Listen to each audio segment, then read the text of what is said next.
Wow! If it isn't the Traveler and Paimon! Oh, have you seen the article I wrote about you? Ha! You've got some nerve! You just used us to make some quick mora!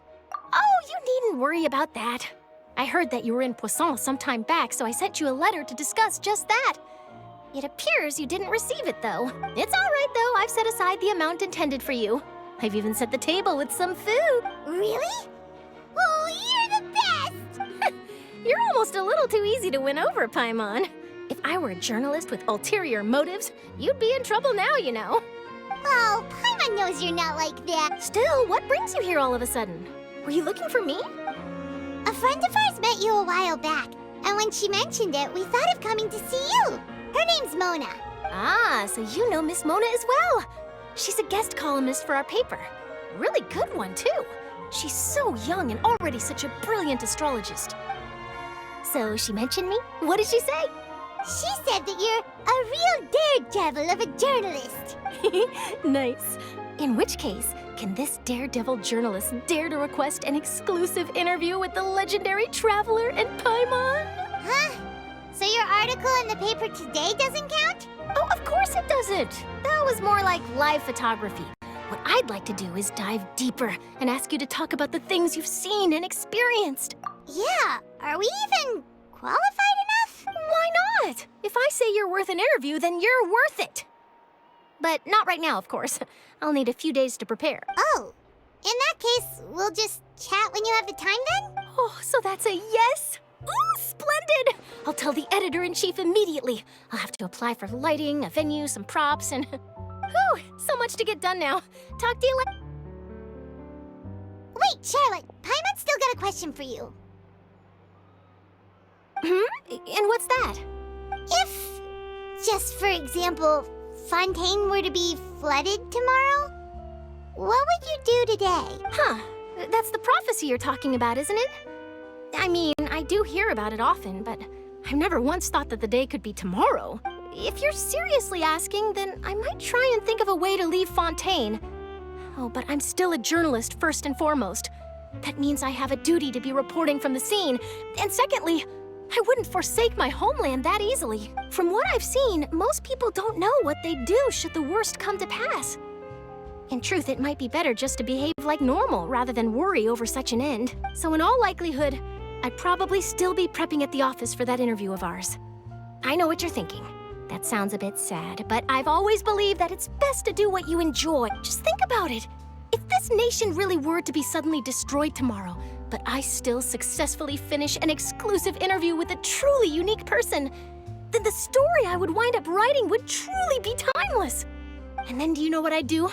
Well, I'd write that story, send it for printing, and use messenger pigeons to get copies out to the various nations as soon as possible. I'm not a dreamer, nor am I a workaholic, but I do love my job, and I'd be proud of leaving such an article behind. I guess you could say that I was born to be a journalist.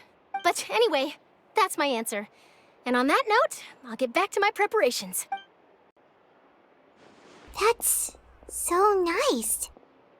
All of a sudden, Paimon actually kinda envies her. Anyway, let's go and take a look at the sea, shall we?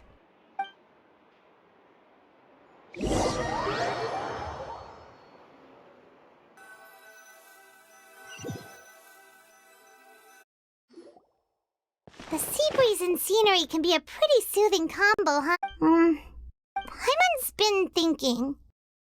If it wasn't Fontaine, but all of Tevat that would be destroyed tomorrow, where would we go and what would we do? No, Paimon should ask, if you could choose, what would you like to do?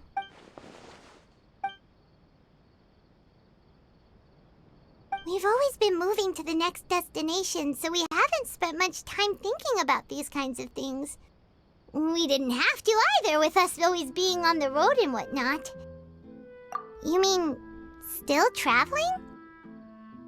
Huh. Wait, isn't that what we've always been doing?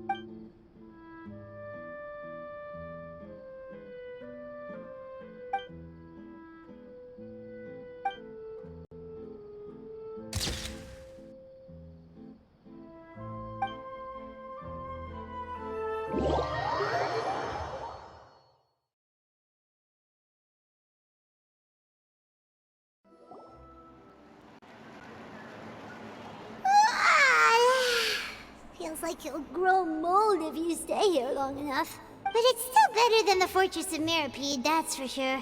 It's not only damp there, but salty too. Ah, so the two of you are still here. Wonderful. Oh, you're from the Palais Mermonia, aren't you? Yes, I'm Isadora. Monsieur Nervillet sent me to look for you two before.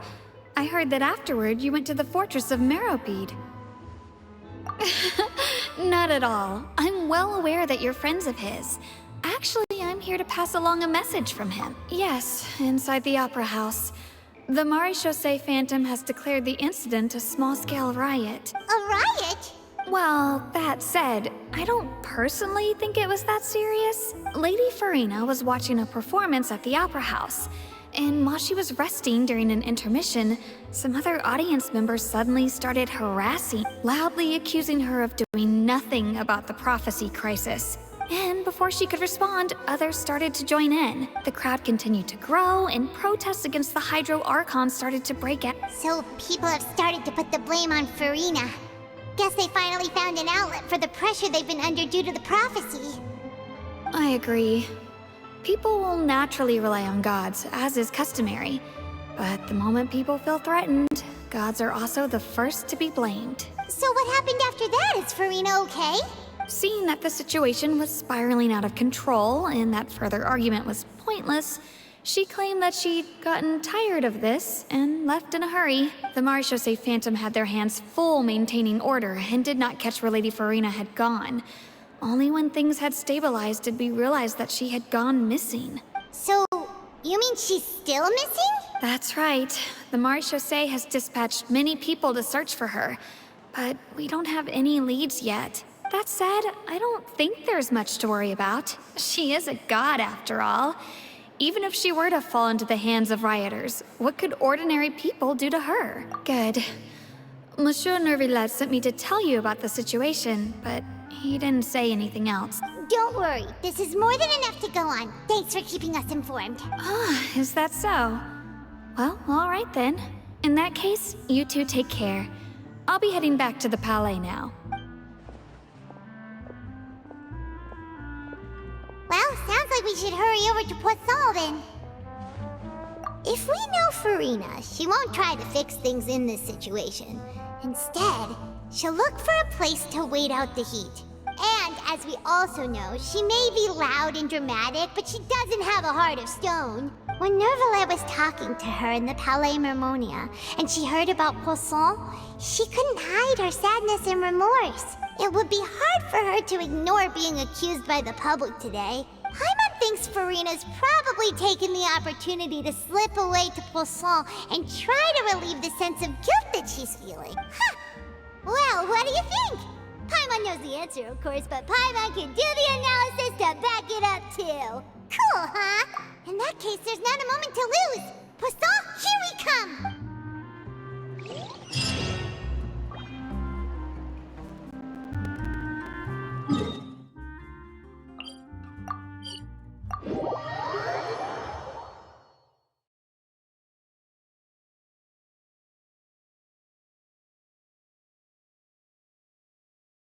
This place looks deserted. Guess all the survivors must have evacuated already.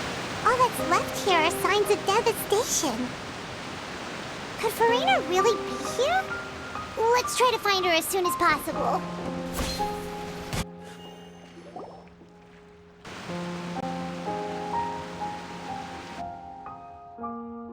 Ah, that's Farina, right over there. She really is here all on her own. Should I just give up? This is all meaningless. What was meant to happen did happen after all. Everyone's dead. I'm sorry. I am so sorry. Give up, Farina. There's no point in holding out. I'm sorry, but what can I even do other than to repeat meaningless apologies over and over? Who's that? Don't worry, Farina, it's just us.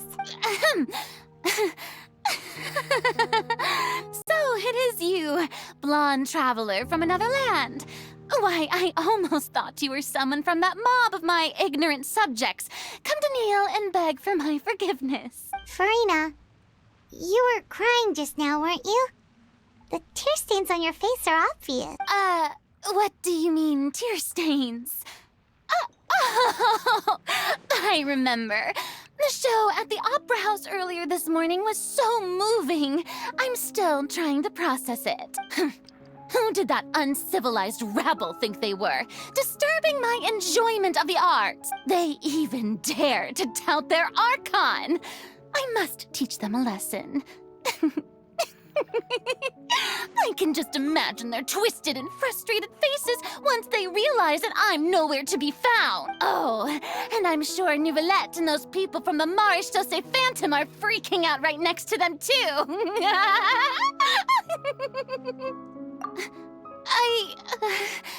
Of course not. Hey, there she is! The Hydro Archon's over there! Quick, after her! Farina, those people seem to be after you. They are? They're just some rabid fans who want to cut the line because they haven't been able to meet me in person, aren't they? That's against the rules. I can't let them get their way. Farina just ran off! Quick, we have to catch up with her!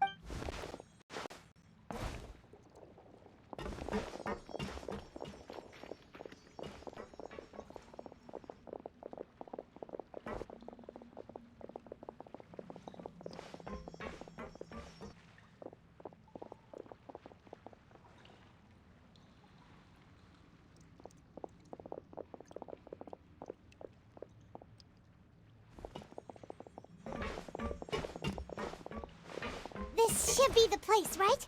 Hey, Farina! There's a good hiding spot over here. Quick, come to Paimon before the rest of them catch up to you. What is this place? Hurry, they're almost here. Fine. I suppose haste is warranted. Lead the way.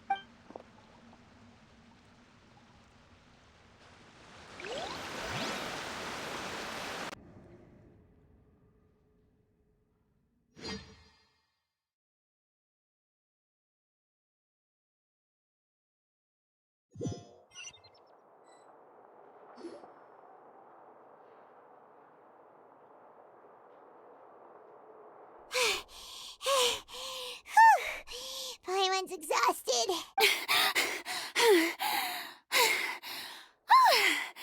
I'm so tired.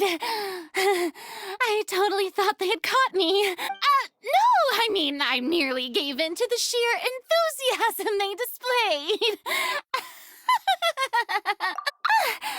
You're right. Yep, that's a good girl.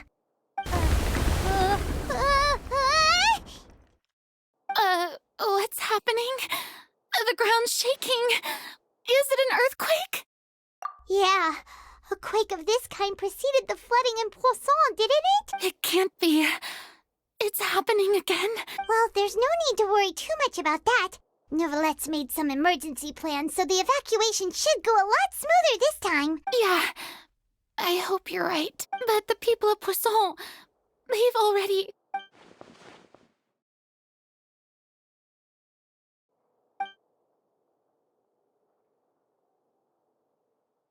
It's true. I've been investigating the prophecy for hundreds of years. I once had informants all over Tevat, searching for clues and feeding information back to me. I've tried all kinds of ways, too, to hold back the sea. Anything to keep the coastline from advancing. But all my efforts proved to be futile in the end. Really, the truth has been clear to me for a very long time. We cannot make an enemy of the divine. No matter what we do, the will of the heavenly principles will have its way, and the prophecy shall be fulfilled. Give up. I do love the sound of that phrase. It would mean finally coming to terms with fate, but also for me to finally be free. Indeed, I've thought about giving up so many times, especially after we almost lost Poisson. Fate is really unreasonable, isn't it? It has no heart and obeys no rules. The prophecy has only just started to come true, and so many people have already lost their lives. But just now, it all became clear to me. I still don't have the right to come to terms with fate on behalf of everyone else. As long as the final moment hasn't come, it's still not too late. Don't worry. I will keep hope alive for everyone until the very end. Well, that's enough for now. I got the impulse to play the stricken maiden, but honestly, considering my rank and station, that wasn't a good fit at all. Don't take any of what I just said seriously. How could I possibly let Fontaine fall to the whims of trivial prophecy? Come on! Paimon could have sworn you were actually being honest just now.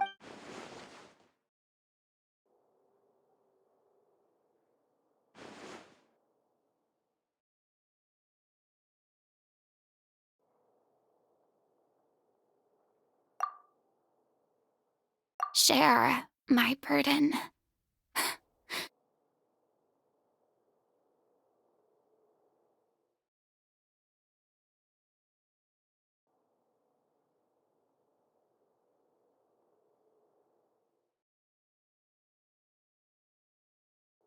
That's impossible. It was fated right from the start that this would be my duty alone. A witness. Yes, I've heard that you came to Tevat from beyond the stars, yes. In other words, you never belonged here. And if Tevat is, in its entirety, a show on a stage, then you're just a spectator, aren't you? If that's the case...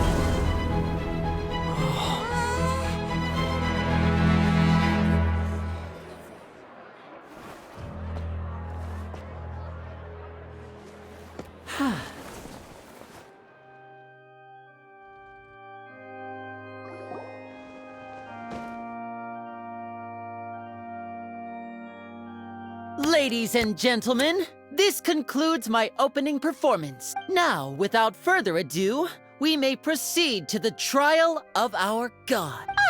So this is what it is. Yes, you deserve praise for the effort you took to raise the dramatic stakes. Do not forget, however, that I am Focalor, the god of justice, the embodiment of justice itself. Does it not strike you as even the least bit absurd to bring the very concept of justice to trial? May I interpret these words as your refusal to stand trial? In that case, you will have the opportunity to defend your honor through a duel. You would draw your blade against a god? I see. It seems like you have made up your mind.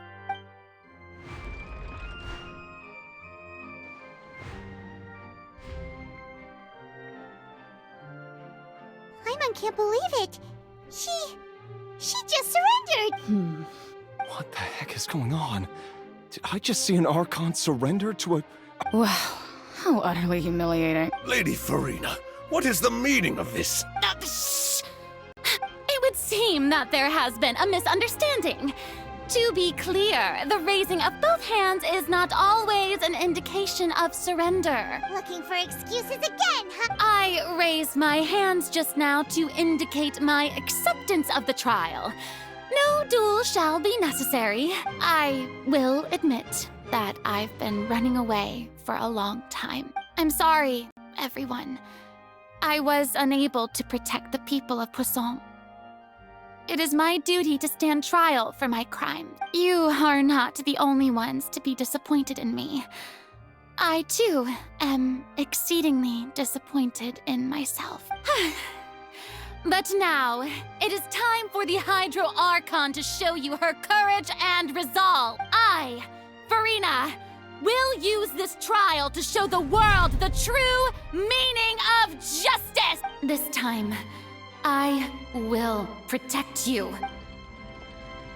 Applaud and rejoice!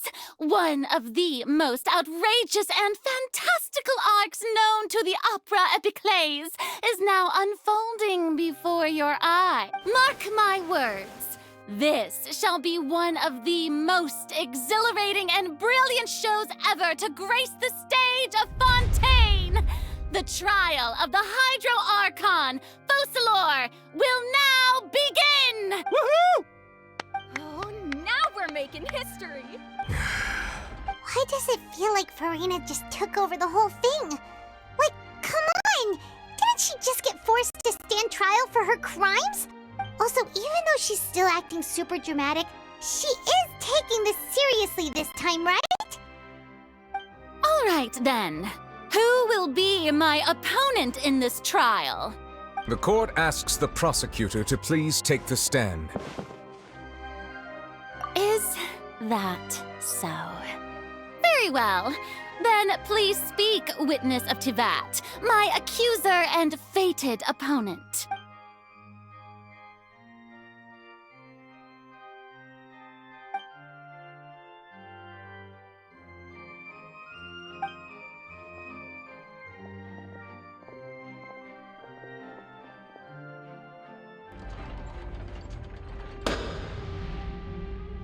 Also, please allow me to ask, as a final question before the trial begins, just how much work did you do to force me onto this stage? Well, we did do a lot of prep after the meeting that day.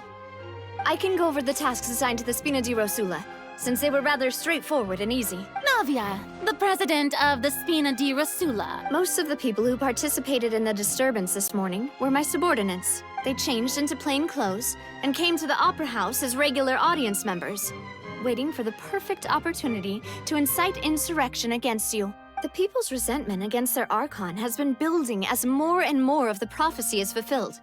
A spark was all we needed to turn smoldering anger into a flame. Moreover, according to our understanding and analysis of you, when something like that occurred, you would likely flee the scene and head to Poisson by yourself. So, we arranged for a second group to lie in wait there. So, you mean, the ones who scoured the settlement for me were also from the Spina? And their goal was to force you to step into the giant magic box so you may personally participate in the greatest magic performance in all of Fontainian history. That's right.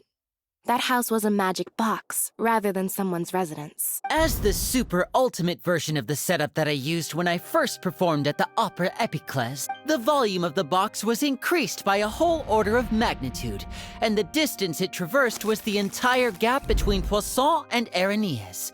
Its cargo, of course, was an Archon instead of a human. My thanks, Farina. Without your help, we could never have pulled off such an extraordinary performance. You're welcome? Of course, this performance was only made possible with Father's support.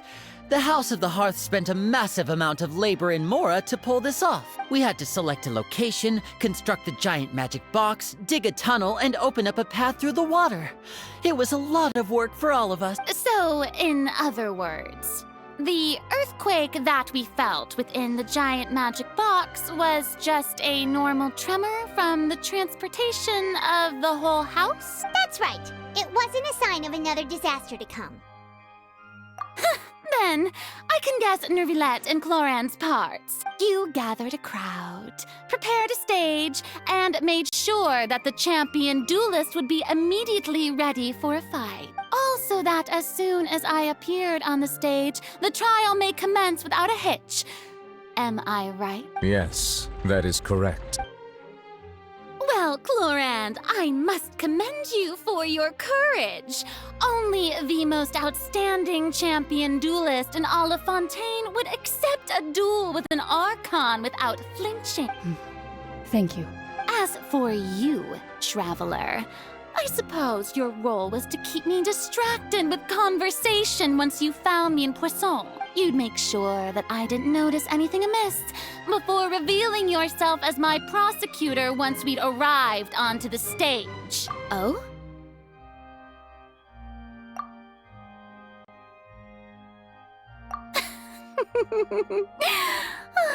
Is that so? Then I suppose I must have missed my final chance. It's fine. It matters not. What's done is done. The stage is already set, so there's no reason to disappoint the audience. Let's see this trial through to the very end.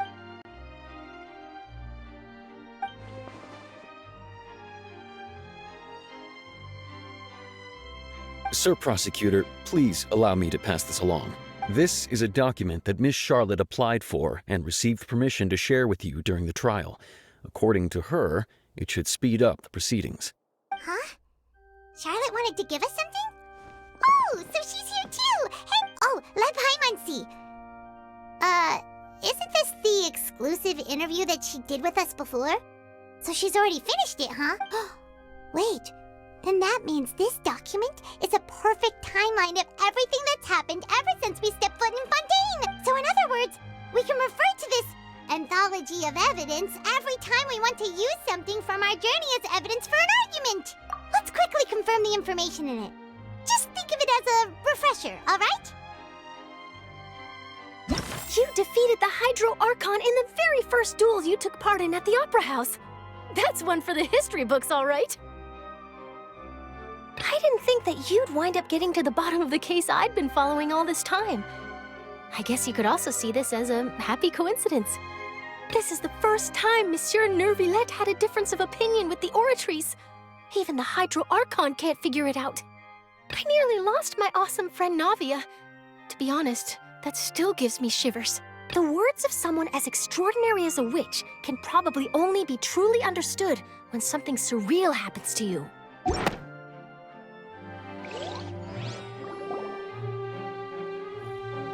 The prosecution and the defense are both in position.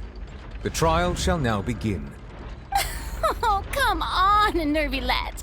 There's no need to repeat all the unimportant legalese. Just fast forward to the part where the prosecution lays out my offenses.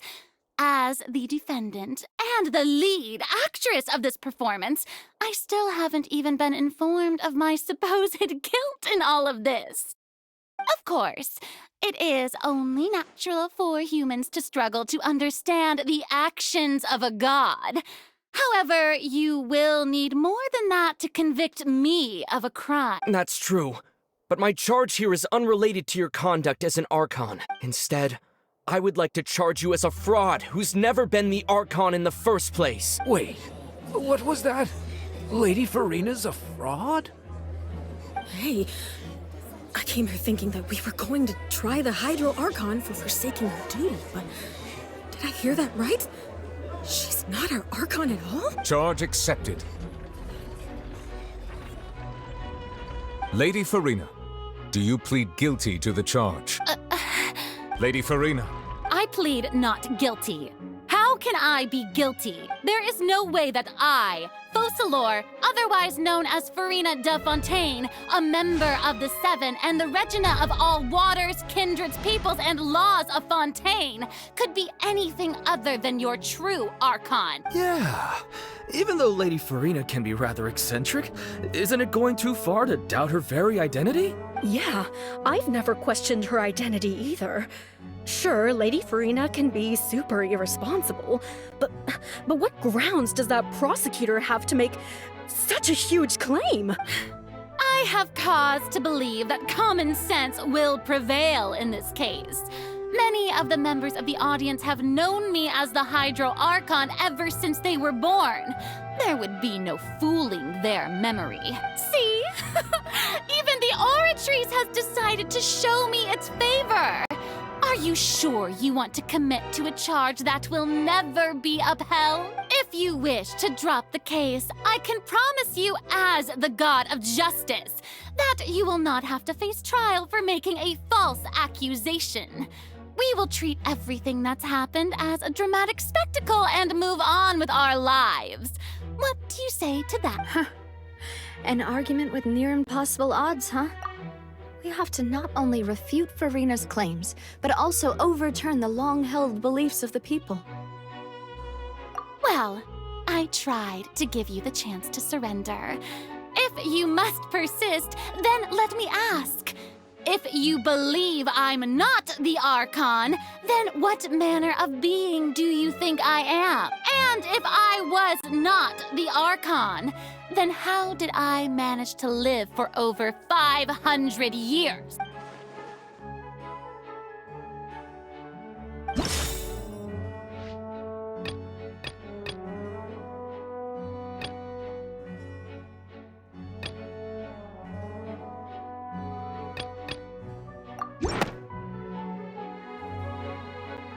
First of all, you may be a member of another long-lived race, which would allow you to naturally possess an extended lifespan.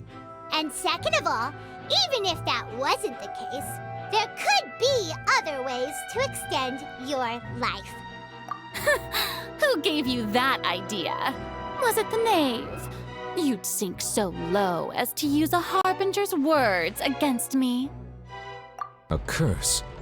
I once thought it possible that the aura of an Archon might naturally resemble a type of curse. But in light of this claim, perhaps what I sensed was not your divinity, but a curse after all. Neverlet sensed it too, huh? Lady Farina is actually a human? Well, it is true that it's extremely difficult to tell humans and gods apart just by looking at them. It's not impossible.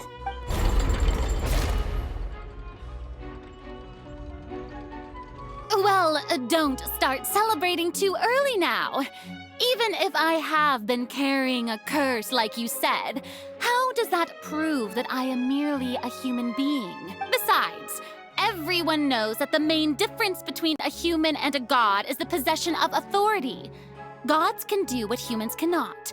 That's why they're worshipped as gods. For centuries, manifestations of my authority have served the nation of Fontaine. One need only to turn their eyes towards the Oratrice Mécanique d'Analyse Cardinal in this very opera house, or consider the endemnitium that is used in every aspect of life.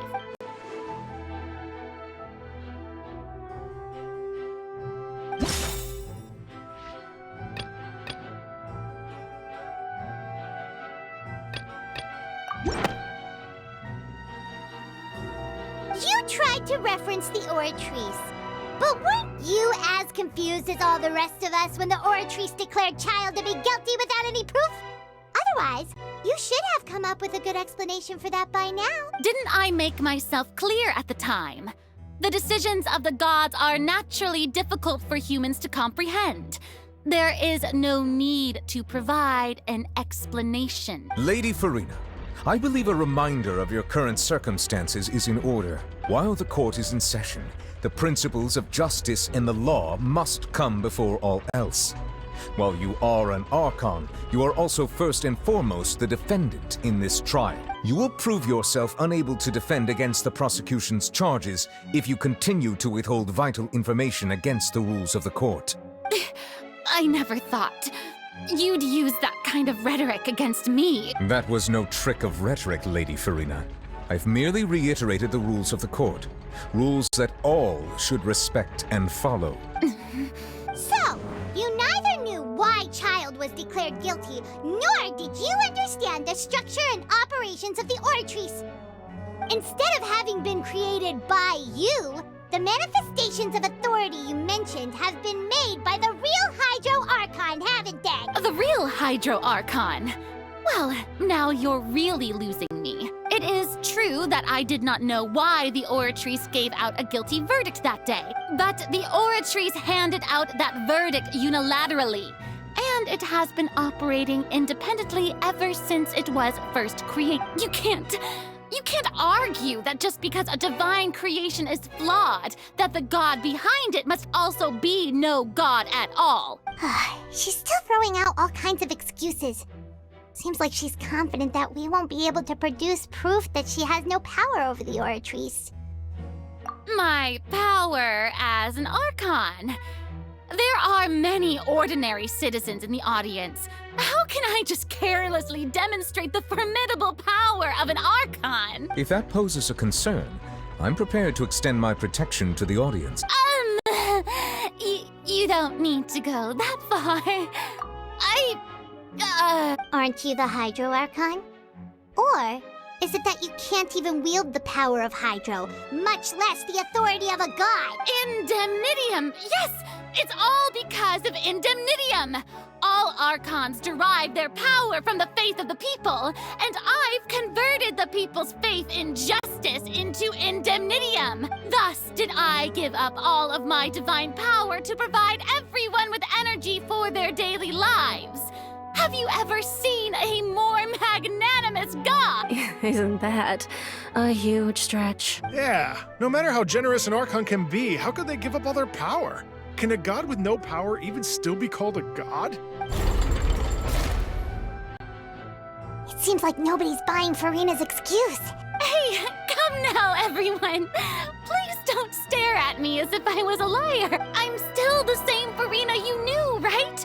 The one that you loved. Shouldn't you want to believe in me, please? You've got to believe me. If what the prosecutor said is true, she really has committed a grave offense. Did she deceive all of us? And all of our parents and grandparents too? And all of our ancestors? Ever since they were born? Enough. That's enough. Tell me then, if I'm not the real Hydro Archon, then who is? If you have no evidence of another Hydro Archon's existence, nor can you find anyone who can back up their claim to be such, then what grounds have you to say that I'm not actually the real deal? Wow, she came up with yet another argument. How can we refute her now? Seems like she really doesn't want to give up.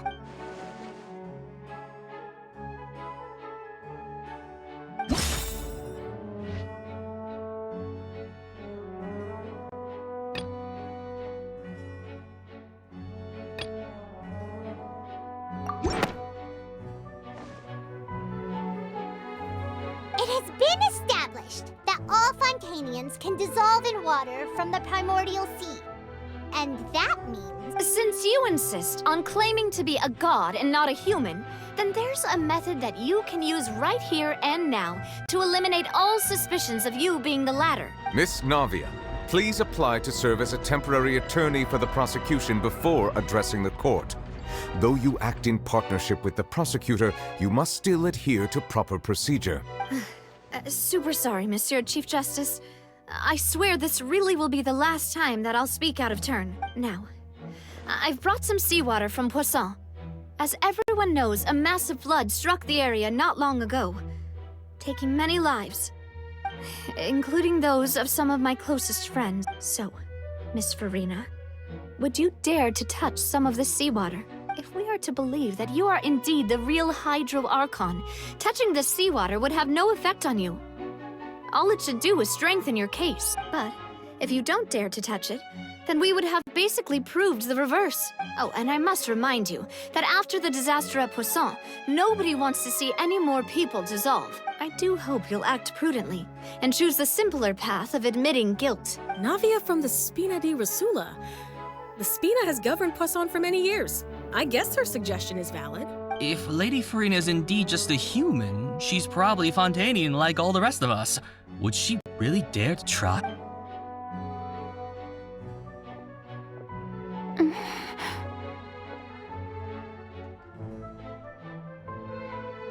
Lady Farina, this test has been unilaterally proposed by the prosecution.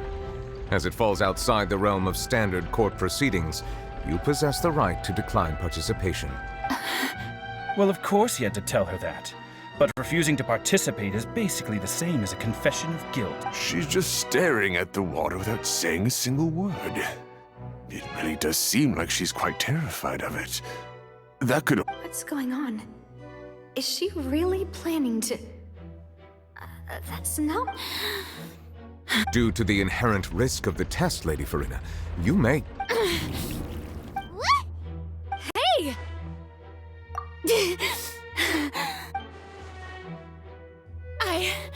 I'm fine! Look at me, everyone! My hand is still here! I haven't been dissolved! Will you believe me now? I really am your Archon! I'm nothing like a normal human who would fall apart as soon as they touch this water! Really? Was this not the most obvious thing in the world? Miss Siegewien?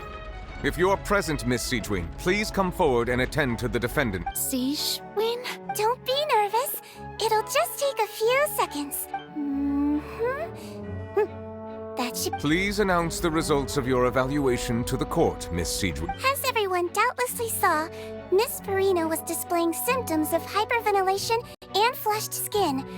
These indicate that she was experiencing the adverse effects of exposure to primordial seawater. The extent to which she was affected is the same as other humans when exposed to primordial seawater of a similar concentration. Thank you, Miss Siegewien. Lady Farina, you may return to the defendant's stand. Oh, wait. What did she just say? I didn't get dissolved. Shouldn't that be enough to prove my innocence? Well, considering your tendency to run from your problems, we did originally prepare a direct sample of the seawater around Poisson. However, after extensive discussion, we exchanged it for a sample that is not concentrated enough to dissolve an actual human. After all, on the off chance that something entirely unexpected might occur, we don't want anyone else to lose her. Yeah, so out of regard for Farina's life, you secured a low-concentration sample and asked the head nurse to serve as an expert witness. It's a great thing that the direct sample wasn't actually used. Farina could have... I can't believe... You...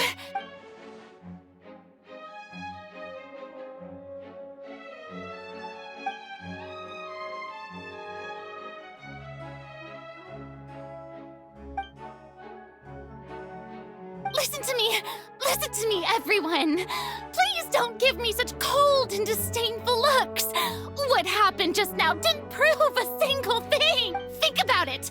How can you conclusively prove that an Archon can't also be affected by the primordial seawater? Also, if I was really just a human, why would I dare to just put my hand in that kind of water?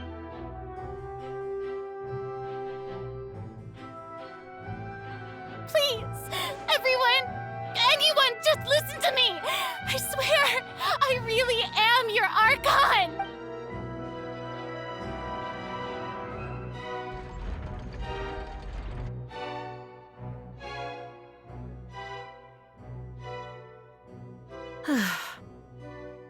I don't think anything she says at this point will sway anyone. The odds are just too stacked against her now. With all the things that have been said, Paimon doesn't think there's any way left for Farina to win. I believe the time for arguments and presentation of evidence has come to an end. If there are no objections, we will move on to the final judgment.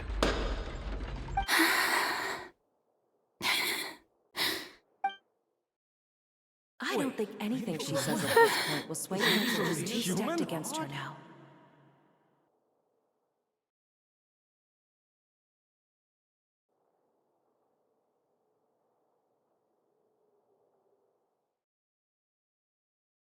In my capacity as Chief Justice, I shall now render judgment on Farina's misrepresentation of herself as the Archon of Fontaine.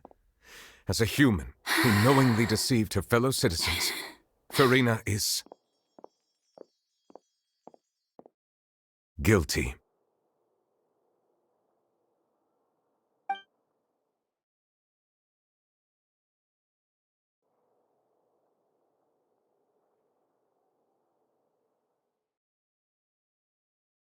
We shall now turn to the Oratrice Mécanique d'Analyse Cardinale to render the final verdict on the charges.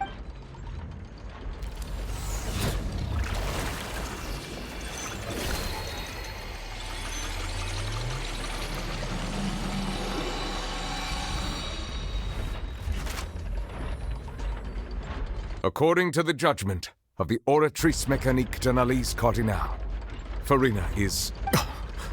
Well, what's wrong? What's the Oratrice's verdict?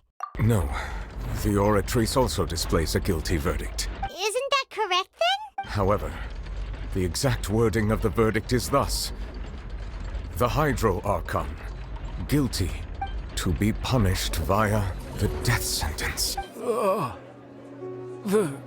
The death sentence? That's actually one of the available sentences? I've always thought that it was just a myth. The one and only time the death sentence has been handed out at the court, and it's been given to the very person we've worshipped as the god of justice? What an unexpected twist. Farina's been sentenced to death by the Oratrice? We just wanted to use the trial to show her the seriousness of things so she'd tell us the truth. How did things escalate this quickly? This outcome is indeed quite strange. According to Fontaine's current definitions of justice, as well as its recommendations for criminal sentences, is this sentence really appropriate for the crimes that have been committed? Yeah!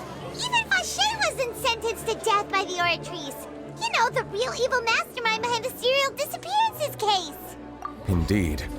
Not only is Farina's sentence overly excessive, the very point of our trial today was also to prove that Farina has never been the Hydro Archon in the first place. But now, the Oratrice seems to have deliberately invoked the title of the Hydro Archon.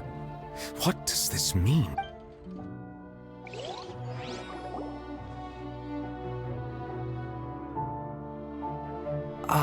Excuse me, if I may interrupt.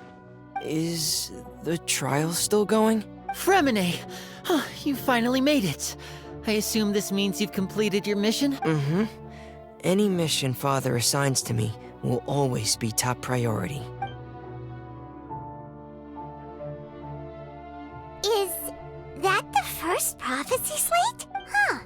So the knave privately arranged for Fremine to try and find the missing slate. I looked everywhere and finally found it at the bottom of the sea. It took me a long time to get around some dangerous stretches of water. But has the trial already concluded? Then doesn't that mean I've come too late? Oh no. Father will be Thank you for your hard work, Mr. Fremine. Please allow me to review the record left on the slate. Traveler, I believe that you have already seen the other existing slates, and would like you to come here and confirm their contents. Huh? So what do you see? What is it? I believe I have now made sense of the Hydro Archon's crime. It has to do with Fontaine's lost history. Huh? Isn't the Hydro Archon just guilty of deceiving her people? Oh, wait, no, that's Farina, and we've already proven that she's not the Hydro Archon. So when you say Hydro Archon, do you mean the real Hydro Archon we've been kinda talking about? In truth, everything that you've encountered in Fontaine up until this point can be traced back to the contents of these stone slates. However, I'm uncertain as to how much sense they currently make to you. Okay, let's try to recall the contents of the other 3 stone slates. Paimon will do her best to help you remember.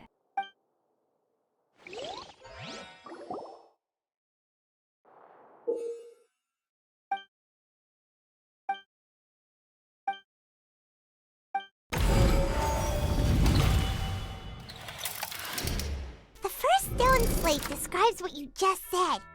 It seems to show the previous Hydro Archon using her divine power, and then the Oceanids turn into human. Does that mean that Fontanians are transformed Oceanids? Oh, Paimon wasn't expecting that.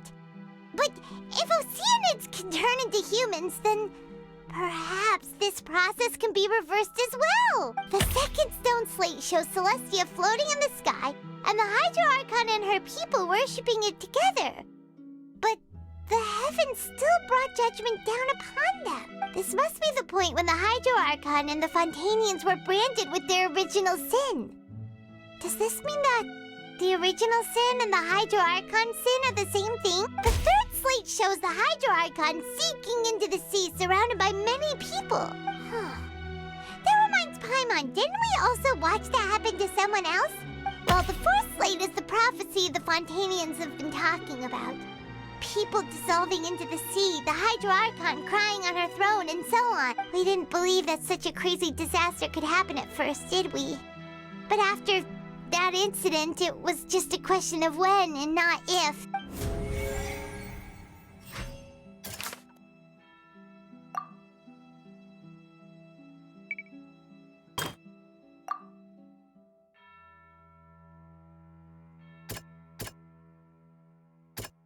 That doesn't sound... Perhaps what is about to take place has all happened before. The true sin of the Hydro Archon that Nervalette mentioned, and the original sin cast down on the people of Fontaine by Celestia, as recorded on the stone slates.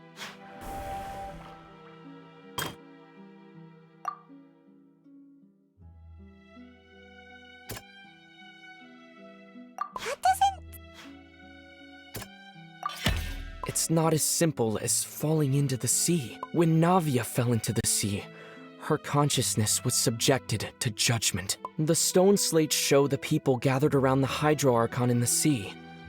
Could that be alluding to the same thing?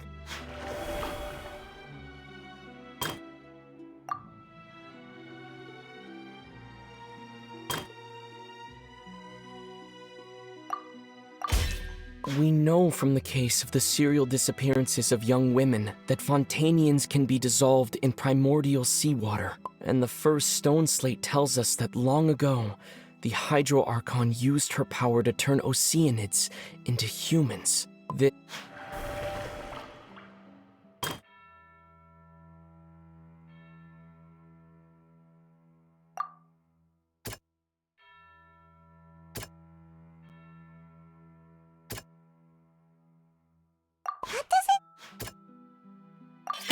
The prophecy from the stone slates found its way into society, but not many people believed it at first. The fortress of Meropide was nearly flooded with primordial seawater, which we know can cause Fontanians to dissolve. It seems increasingly likely that the prophecy may come true. If we hadn't dealt with it in time, things could have gone very badly. They'll dissolve into the primordial sea but won't cease to exist. Their essence will flow in the seawater, converge, and take the form of an Oceanid. The Hydro Archon was sentenced to death in court, shocking everyone present. Perhaps this means that her sin was actually Fontaine's original. Navia fell into the water inside those ruins, and she nearly dissolved. She was surrounded by the people of Poisson in a court within her consciousness, and was forced to take part in a trial meant to make her stay. The eruption of the primordial sea at the fortress of Meropide was the surest sign that the prophecy was about to come to pass no matter what. The stone slate's contents can all be verified by recent events. If we combine what we know together, loads of truths should come to...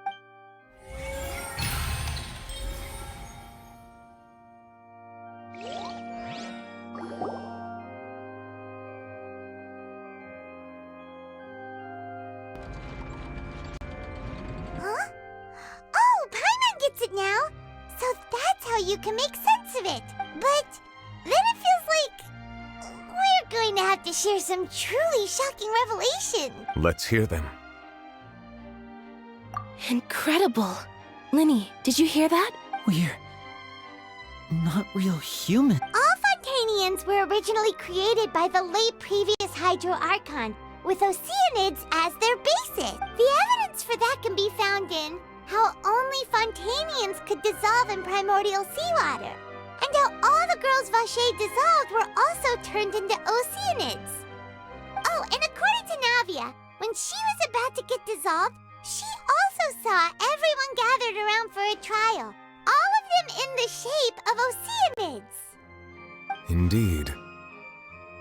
Yeah, and it follows from the content of the first slate that she probably angered Celestia by creating humans without prior permission. That could also explain why the Oratrice judged the Hydro Archon to be guilty. It's to account for that ancient sin. The Hydro Archon's true sin was creating us? And yet, after many hundreds of years, the Hydro Archon's creations have turned around to try to judge the Archon within the Opera Epiclese. The twists of history are often the most unexpected. Yeah, isn't the image here just like when Navia fell into the sea? So wouldn't it be trying to show the image of the Hydro Archon also falling into the sea once the prophecy has been fulfilled in the fourth slate? In the end, the people will all be dissolved into the waters, and only the Hydro Archon will remain weeping on her throne. Only then will the sins of the people of Fontaine be washed away. Did Paimon get all that right? You've made some keen deductions. I must say, given how much you still don't know, it is impressive that you've already managed to connect so many pieces of the truth. However, while you were able to decode all the information on the slates, they've also been etched with an additional layer of hidden information using a different power source. When we were at the ruins, I tried to decipher the hidden information recorded in the slates. But since we only had 3 slates at the time, I was unable to come to a full conclusion. Now that the slate collection is complete, I shall make another attempt to decipher the narrative recorded within. If everything goes well, we should finally be informed of the unadulterated truth.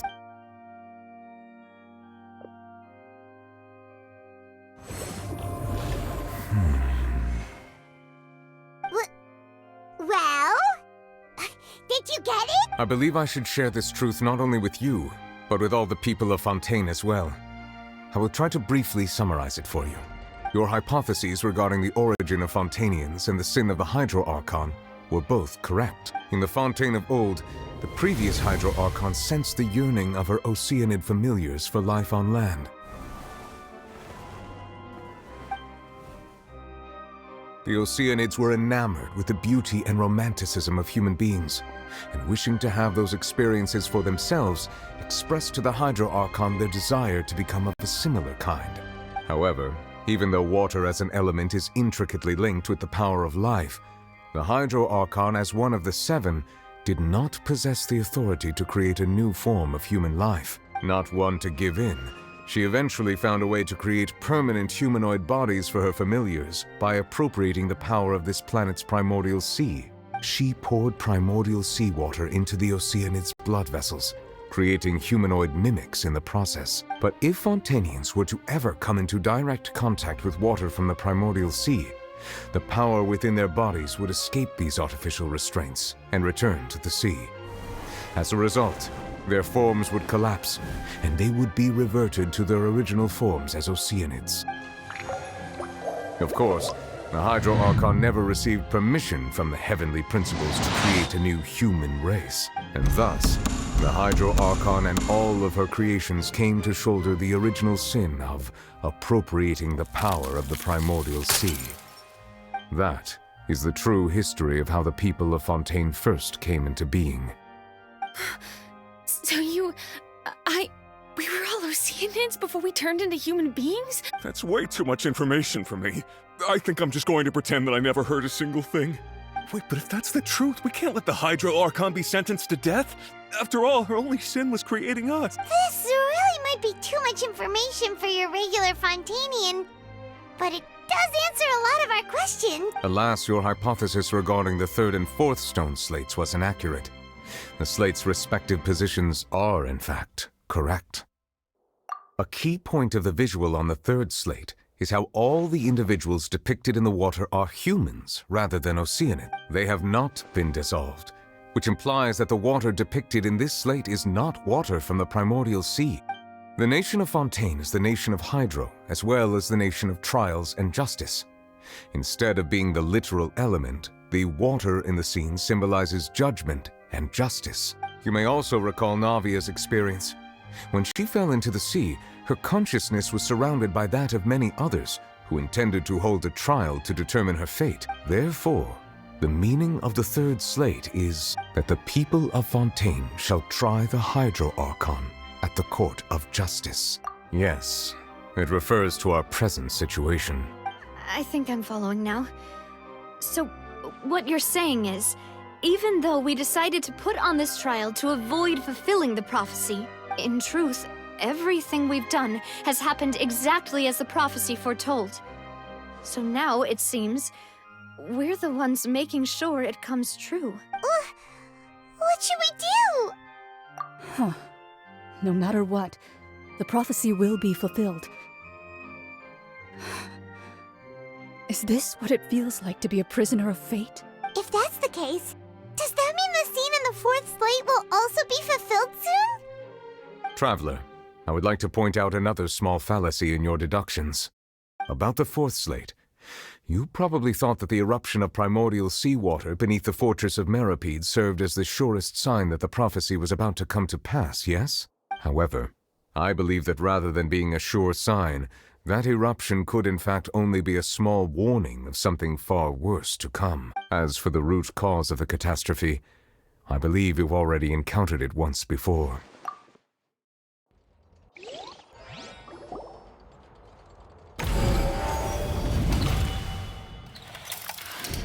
This eruption was just a small warning of the things to come. We must find the root cause of the disaster.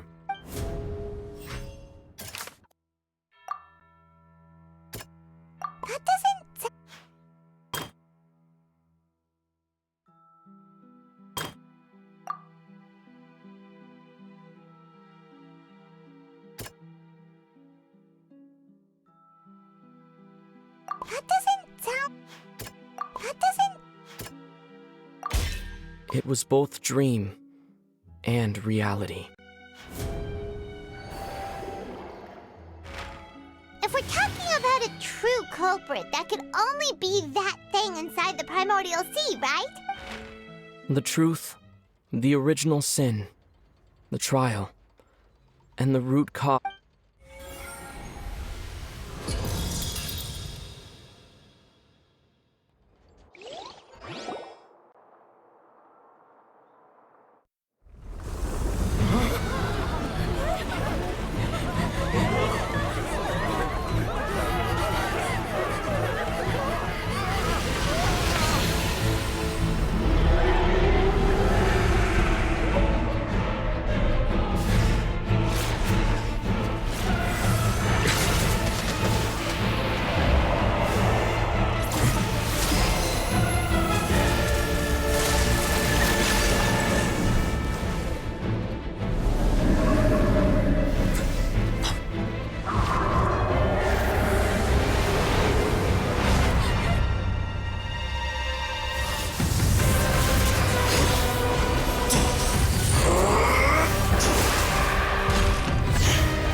That was way too close!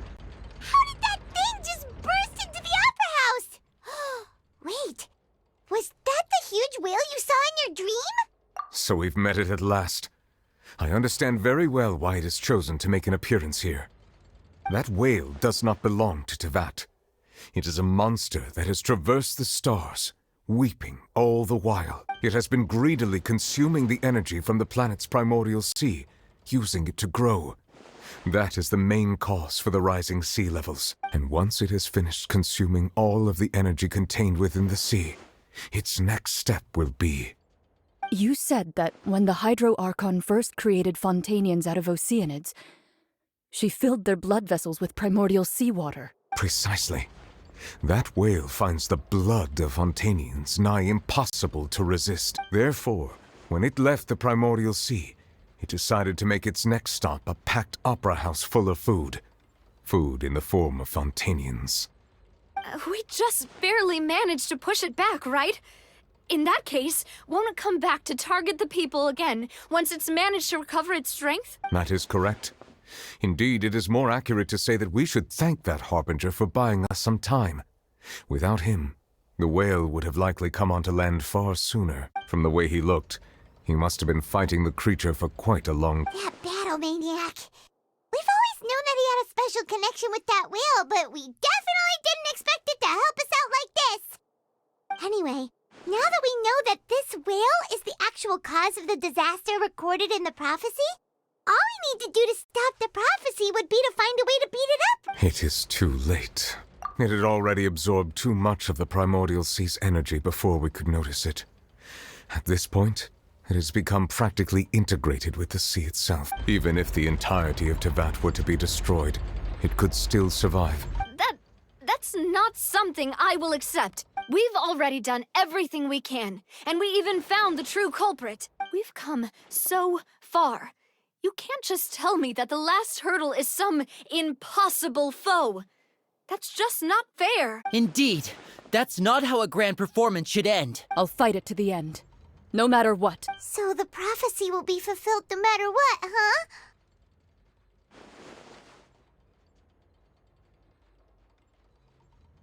The prophecy.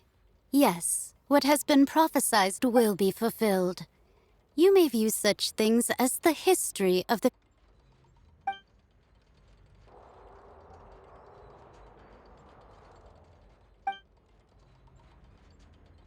Just as prophecies are usually only the future as seen from the perspectives of the gods, could things be happening in hidden corners where the gods' gaze does not fall? Ultimately, fate shall serve as your only guide, no matter what will happen in Tevat's future.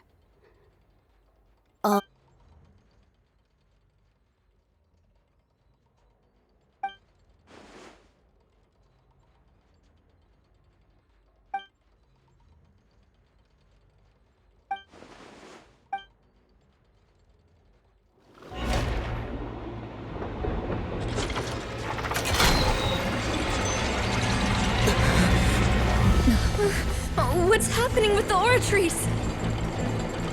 I believe it is preparing to carry out the death sentence.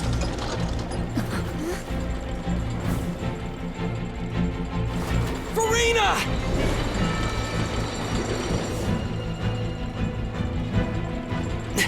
No, I still need answers.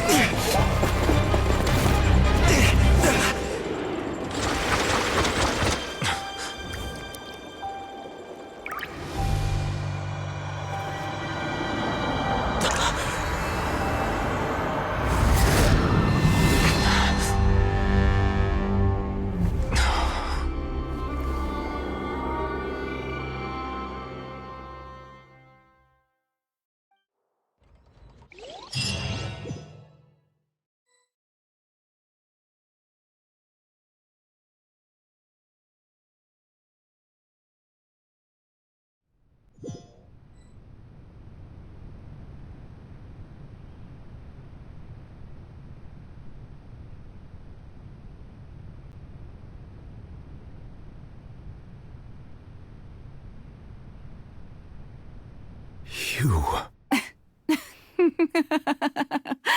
Sorry. That shocked expression on your face is just too amusing. I couldn't help myself. You are not Furina. Who are you? Ah, the sweet sound of bewilderment. Marvelous. A sure sign that my attempt to deceive everyone was a resounding success. But to answer your question, I am Focalor. You know, the god. Focalor. Why did you deceive us? Oh, that wasn't my goal, of course. Goodness, no. But I had to fool everyone else, too, if I was to stand any chance of deceiving the heavenly principle. Deceiving the heavenly principles? It's all because of that pernicious prophecy. Dreadful, wasn't it? Everyone doomed to dissolve. Fontaine condemned to be flooded. One was not amused. In fact, one was positively bemused when that problem was thrust upon me by my dearest predecessor. That's the former Hydro Archon Egeria for the uninitiated. It hardly gets more disastrous than a preordained national catastrophe, now does it? She knew full well that the prophecy would surely come to pass, and as one of the seven, she also knew full well that one defies the heavenly principles at one's peril. So yes, as you have no doubt surmised, it was a rather impossible situation that I found myself in. I spent a terribly long time mulling it over, alone on the ocean floor. And I was almost growing barnacles by the time I finally realized there was only one possible solution to this confounding conundrum. I had to outwit the heavenly principles, allow the prophecy to be fulfilled, ostensibly at least, while saving everyone at the same time. I'm a genius, I know. I can only assume that's why Egeria chose me as her successor. Although, looking back now, it was hardly the inheritance one dreams of. Between the task of saving the nation, the quotidian duties of the Hydro Archon, and not to mention the original sin of creating a new race of humans, I dare say she left me quite a colossal mess to clean up. But one can only play the hand one is dealt. I did not choose this, any more than I chose to be one of her Oceanid familiars. So you were also once one of the Oceanids, transformed into a human by Egeria? Yes, I was. I always dreamed of becoming human. And I still do. Even now.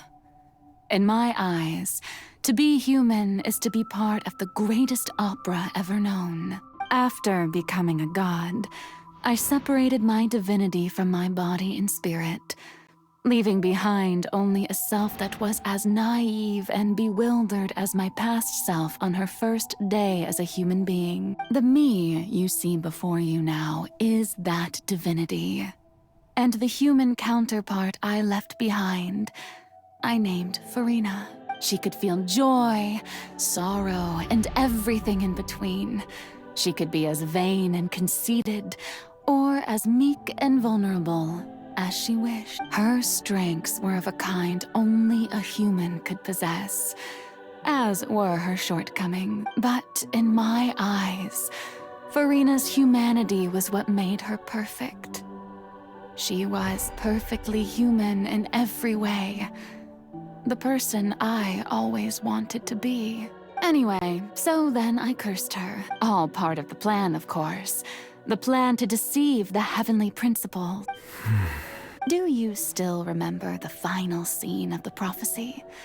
The Hydra Archon alone, weeping on her throne. In order that the prophecy might appear fulfilled, I invited Farina to be an actress, to play the part of the Hydro Archon in the prophecy, under the curse I placed on her. So long as I, Focalor's divinity, continued to exist, she could not die. But nor was she free to live her life in the pursuit of happiness. Instead, she was forced to take the stage in the opera house, to embrace the role of leading lady, to forever play the part of the god from the prophecy, all to create a deceitful appearance of that prophecy coming to pass. I suppose now you probably understand why your court is called the Opera Epiclese. But Farina is only human, isn't she?